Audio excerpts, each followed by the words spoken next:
जीत तो निश्चित है। तो अब हालत ये हो गया है कि मीडिया की बात को लोग नहीं देखता है, टेलीविजन के न्यूज को लोग देखना छोड़ दिया है।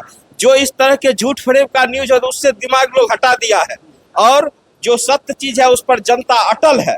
कितना भी दिग्भ्रमित करने की कोशिश किया गया, लेकिन इस बार जनता ठेहुनियां दे करके महागठबंधन और इंडिया गठबंधन के पीछे खड़ा रहा। यही सबसे बड़ी जीत है और मीडिया की सबसे न्यू एजुकेशन पॉलिसी लाकर शिक्षण संस्थानों का गला घोट दिया। 100 फॉरेन यूनिवर्सिटी यहाँ ला दिए और नई शिक्षा नीति के जरिए स्टूडेंटों का इलेक्शन खत्म करने की साजिश, शिक्षकों का इलेक्शन खत्म करने की साजिश, और यहाँ शिक्षा दर का रेट बढ़ाने का काम किए।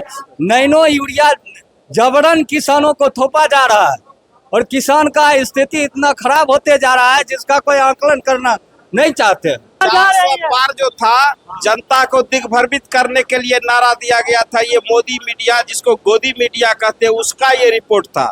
जनता ने अपना रिपोर्ट बता दिया है। जनता अपना नॉन स्टॉप एक एक करके चुनावी रुझान के जो नतीजे हैं वो मेन स्ट्रीम मीडिया के तहत दिखाई जा रही है। और इस वक्त हम पहुंच गए हैं कार्यानंद भवन सीपीआई कार्यालय में। नमस्कार, आप देख रहे हैं सीबी न्यूज बिहार। मैं हूं अभिमन्यु ठाकुर अपने सहयोगी शिवम सिंह के साथ इस वक्त सीपीआई कार्यालय कार्यानंद भवन में मौजूद हूं। आप जैसा कि देख पा रहे होंगे तमाम कार्यकर्ता जो है इंडिया गठबंधन के तमाम घटक दलों के जितने भी नेतागण हैं, तमाम नेतागणों की उपस्थिति इस वक्त यहाँ पे है और सबों में हर्षोल्लास जो है वो व्याप्त नजर आ रहा है। सबों की भाव भंगिमा जो है वो देखने लायक है। मैं बता दूं कि इस वक्त अवधेश राय 4000-5000 वोटों से आगे चल रहे हैं और तमाम कार्यकर्ता जो इंडिया गठबंधन के जितने भी घटक दल के नेता हैं, हम उन्हीं से जानने की कोशिश करेंगे कि कितनी खुशी है और कितना उत्साह है इनके जहन में। क्या नाम हुआ? सुनील कुमार चौधरी। क्या लग रहा है? जीत तो निश्चित है। तो अभी तो बढ़त में भी आप लोग आगे। हाँ ठीक है, जीत निश्चित होगा। निश्चित हो गया। क्या कहेंगे सर? जीतेंगे, चुनाव जीतेंगे। हाँ जीतेंगे। हम लोग भारी बहुमत से जीत रहे हैं। भारी बहुमत से जीत रहे हैं। भारी बहुमत से। और जो है अभी कितने में बहुमत बनाए हुए हैं? अभी सब 5000 से आगे है, 5000 से आगे है। 6000 से आगे चल रहा है। 6000 से आगे चल रहा है। आगे ही रहेंगे, आगे ही रहेंगे, आगे ही रहेंगे। हो सकता है कि जो महागठबंधन का सरकार दिल्ली में बन भी सकता है। तो 400 पार वाला जो नारा है वो 400 पार वाला नारा जो है ना, 4 हटा दीजिए, डबल 0 सिर्फ रहेगा। ये जा रहा है जुमलेबाज की सरकार जा रही है। पार जो था जनता को दिग्भ्रमित करने के लिए नारा दिया गया था, ये मोदी मीडिया जिसको गोदी मीडिया कहते हैं उसका ये रिपोर्ट था। जनता ने अपना रिपोर्ट बता दिया है। जनता अपना मंसूबा वोट दे करके बता दिया है।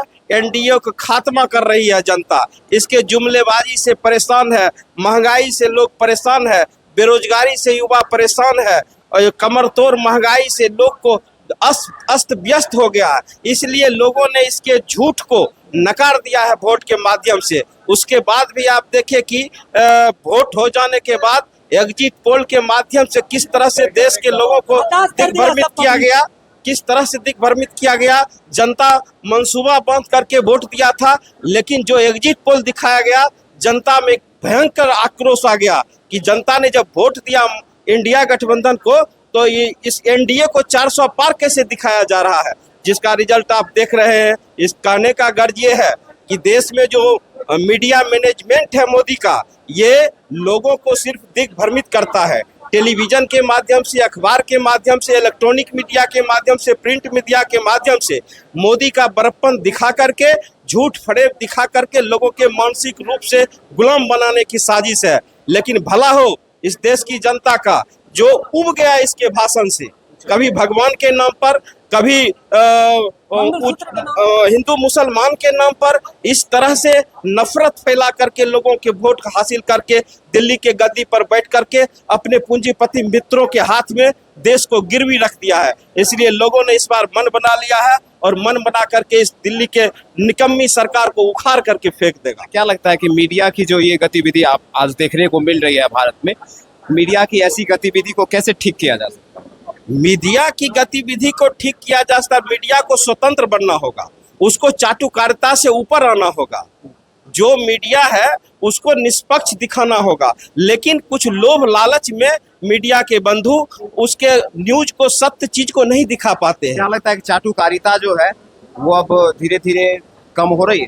कम तो अब तो जनता कम कर देगी। जनता कम हालत ये हो गया है कि मीडिया की बात को लोग नहीं देखता है, टेलीविजन के न्यूज को लोग देखना छोड़ दिया है। जो इस तरह के झूठ फरेब का न्यूज है उससे दिमाग लोग हटा दिया है, और जो सत्य चीज है उस पर जनता अटल है।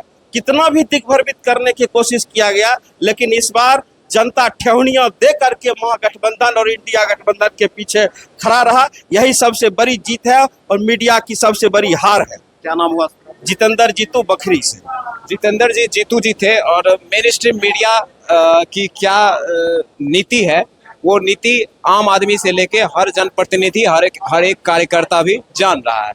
मीडिया की जो अक्षुण्णता है वो बरकरार होनी चाहिए, वो जनपक्षीय होनी चाहिए, ना कि सत्ता पक्षीय। क्या सर, क्या हाल है? ठीक ठाक है। की लग रहा है? बहुत अच्छा लग रहा है कि ये महागठबंधन की सरकार बनेगी और ये झूठ फरेब का जितना भी इतना दिन से जुमलाबाजी किए नरेंद्र मोदी, इस सब का पर्दाफाश करेगा। समर्थक बोलते हैं कि नरेंद्र मोदी झूठ नहीं बोलते हैं। नहीं, झूठ कैसे नहीं बोलते हैं। एक तो मान लीजिए किसान को यूरिया के बदले में नैनो, उनका कोई सहयोगी है जो जिसके मार्फत से नैनो यूरिया जबरन किसानों को थोपा जा रहा है, और किसान का स्थिति इतना खराब होते जा रहा है जिसका कोई आकलन करना नहीं चाहते। अच्छा, नैनो यूरिया का प्रयोग होता है, करते हैं आप?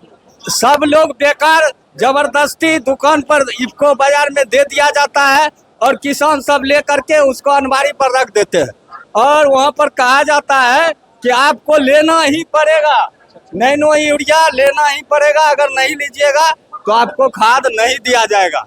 50 किलो का यूरिया था, उसको 45 किलो बना दिया गया।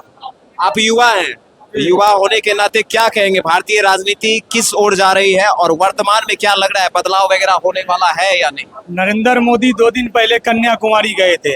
अब 5 साल के लिए वो कन्याकुमारी चले जाएंगे, समझे, साधना के लिए। तो वो साधना में लगे हुए हैं। हाँ, तो अब 5 साल साधना तो अच्छी 5 साल के लिए वो साधना में, उनको विराम आराम की जरूरत है। वो 5 साल साधना में ही लीन हो जाएंगे। आपको मालूम होगा यहाँ नरेंद्र मोदी ने तमाम चीजों को बेच दिया। न्यू एजुकेशन पॉलिसी लाकर शिक्षण संस्थानों का गला घोट दिया। 100 फॉरेन यूनिवर्सिटी यहाँ ला दिए, और नई शिक्षा नीति के जरिए स्टूडेंटों का इलेक्शन खत्म करने की साजिश, शिक्षकों का इलेक्शन खत्म करने की साजिश, और यहाँ शिक्षा दर का रेट बढ़ाने का काम किया। क्या लगता है कि एजुकेशन फ्री होना चाहिए? बिल्कुल एजुकेशन फ्री होना चाहिए। किसी भी देश के आप अलग अलग कंट्री में देख लीजिए, जहाँ सबसे पहले प्रायोरिटी एजुकेशन को मिलता है। शिक्षा हमारा मौलिक अधिकार है, लेकिन यहाँ सबसे पहले शिक्षा पे ही हमला किया गया, शिक्षा से वंचित किया जा रहा है, ताकि ना पढ़ने देंगे, और जब ना पढ़ेंगे तो ना सवाल करेंगे, जब सवाल नहीं करेंगे तो हम अपने अधिकार को नहीं मांग सकते हैं। शिक्षा हमारा मौलिक अधिकार है। सीधी सी बात है कि अगर लोग शिक्षित होंगे तो सवाल करेंगे, लोग शिक्षित होंगे तो अपने खुद का स्टार्टअप है वो खुद से तैयार करेंगे। तमाम ये सारी बातें हैं, और भी बहुत सारे यहाँ पे नेतागण मौजूद हैं, हम उनसे, और यहाँ पे अवधेश राय जी नजर आ रहे हैं। हम अवधेश राय जी से जानने की कोशिश करेंगे। सर, कैसे हैं सर आप? अभी ठीक है, चलिए। ठीक है, सब ठीक है, ठीक है। चलिए गिनती चल रही है। अभी अवधेश राय जी भी अपने समर्थकों में काफी व्यस्त हैं, और यहाँ पे हम देख रहे हैं। क्या सर, क्या लग रहा है? खुशी का इजहार है, लोगों में उत्साह है। गठबंधन के उम्मीदवार भारी मतों से जीतेंगे, ये जन की आवाज है। अभी जो बढ़त है, कितने की बढ़त? लगभग 5000 वोटों की बढ़त है। क्या नाम हुआ? विष्णुदेव साहनी। विष्णुदेव साहनी जी हैं, और तमाम कार्यकर्ताओं का जो जमघट है, इंडिया गठबंधन कार्यकर्ताओं के तमाम घटक दलों का जो जमघट है यहाँ पे उपस्थित है, और सभी अपने अपने दावों को लेकर उत्साहित हैं, उमंग में भरे हुए हैं। अब तक के लिए बस इतना ही। अपने सहयोगी शिवम सिंह के साथ अभिमन्यु ठाकुर, सीबी न्यूज बिहार, बेगूसराय।